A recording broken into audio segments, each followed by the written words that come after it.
Hello everyone, thank you for listening and watching. If this video has found you, there's a message here for you, but please take what resonates and leave the rest.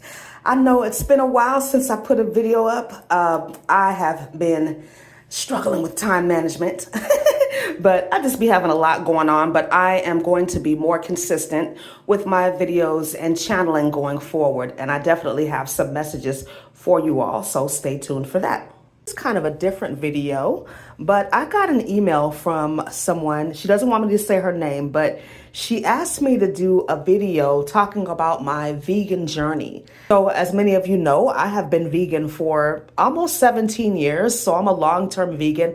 It's not something I talk about too much on this channel, but she sent an email asking, how I transition, because she is actually interested in becoming a vegan. So I thought about just doing the video because, like I said, it's something I've never talked about on this channel to any extent. But yeah, so just a quick background. I was friends with a lady that was coming to my yoga classes back in 2008. Her name was Kimberly. She has since passed away. I think I've told her story on this channel before. Me and her were really good friends, and unfortunately, she was in a very abusive and toxic relationship, and her boyfriend ended up murdering her, and then ended up killing himself. But if you didn't hear that story, maybe I'll tell that another day. But anyways, she was actually vegan.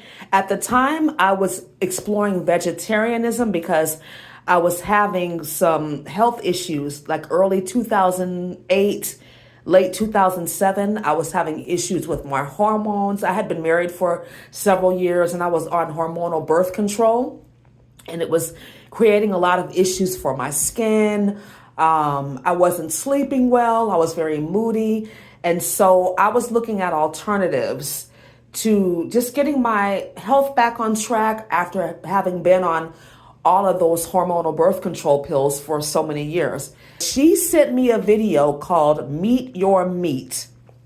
This is an old school kind of like scare tactic type vegan video. I want to say it was produced in like maybe 2005, really early 2000s, but it's a 20-minute video. I'm pretty sure it's still on YouTube, but I was only thinking about becoming vegan at the time.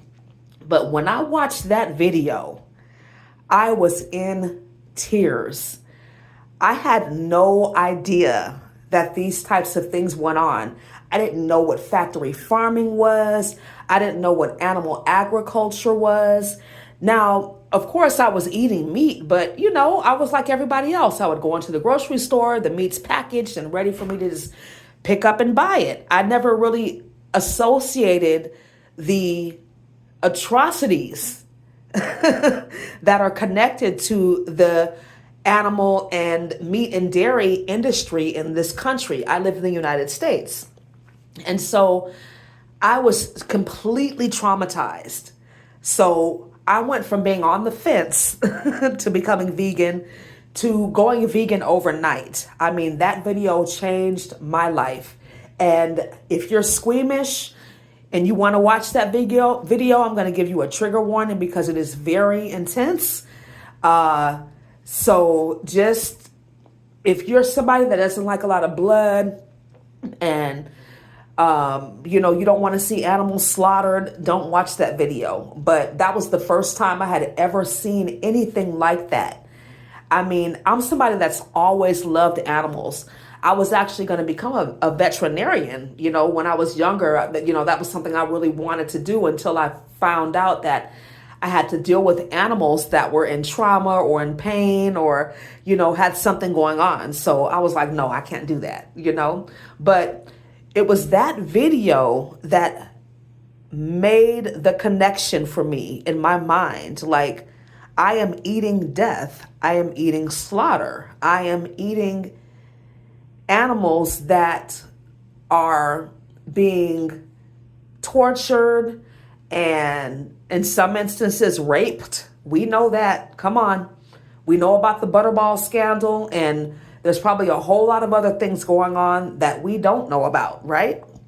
But that was the turning point for me, okay? Like I said, I went vegan overnight, but I started to educate myself, and then I learned about all the health benefits and all of the science that backs this way of eating. And that's why I do it, and that's why I continue to do it, and I will continue to do it for the rest of my life. Now, having said that, I am not what would be considered a vegan activist. Like, you're not going to see me going out and standing in front of pig trucks and cow trucks and things like that, trying to stop animals from going to slaughter. Because the reality is, those animals are going to die. Okay? And if you stand in front of those trucks, you might go to jail because you're breaking the law. Do I like that? Absolutely not. But it is what it is. And I'm a single mother, so I'm not going to jail because I'm standing in front of a pig truck and those pigs are going to die anyway. So take that for what you will. But, you know, that's one of the reasons why a lot of people have some like reservations or some apprehension when it comes to veganism, because, you know, there are some crazies that are a part of this movement. Unfortunately, there's some radicals, some people that I feel, this is just my personal opinion, they just need an avenue to channel that negative energy, okay? It could be veganism, it could be anything, you know, anti-Semitism, it could be anything, as long as these people have a channel for them to move that erratic and negative energy out of themselves. These crazy radical people that are throwing blood on people and protesting and doing all this crazy shit that you see, these people have issues, okay? I'm somebody, you know, just on generally speaking, I don't give a fuck what you do. If you want to be vegan, fine. If you don't want to be vegan, fine. I would never, ever reject a lover because he wasn't vegan. Like, it's not that serious to me. This is a lifestyle choice for me. This is how I choose to eat. This is how I choose to raise my son. And even if he gets older and decides to take another route, I respect that. But this is what I do for me. And I feel like everybody has their reasons for being vegan. For the most part, I'm vegan for ethical reasons, but I'm also vegan for my health and for the planet. But everybody comes into this lifestyle for different reasons. And although I do not support radicalism and all of that crazy shit, I respect it because that's their path. But it's definitely not my path. So if anybody comes to me and they want to learn about veganism, you know, I do some coaching. It's not something that I promote all the time, but I can help people transition to a plant-based diet if that's something they're interested in. But yeah, for the most part, that is my story. I hope this video was helpful for you. Thank you so much for listening and watching. Have a wonderful day. Namaste.